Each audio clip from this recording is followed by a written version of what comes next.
Driving in wet weather can be challenging, so here are some tips to help you stay safe. 1.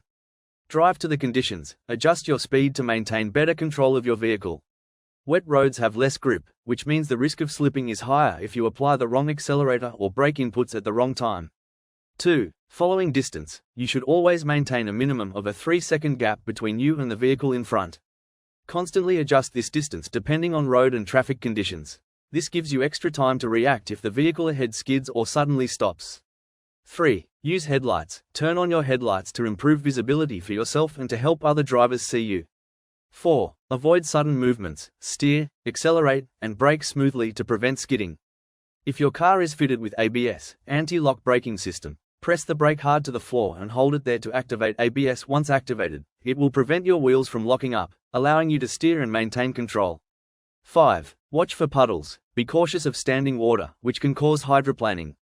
If you encounter a puddle, slow down and steer gently around it if possible. 6. Check your tires. Ensure your tires are properly inflated and have adequate tread. Good tire condition improves traction on wet surfaces. 7. Stay aware of road conditions. Be on the lookout for slippery spots, especially on bridges and shaded areas, which may retain moisture longer. 8. Use windshield wipers. Make sure your wipers are in good condition and set them to the appropriate speed based on the rain intensity. 9. Watch for other drivers. Maintaining control over your own space gives you the ability to respond safely to other drivers, who may not be driving cautiously. Keep an eye out for erratic movements and adjust your driving accordingly. By following these tips, you can help ensure a safer driving experience in wet weather. Stay safe.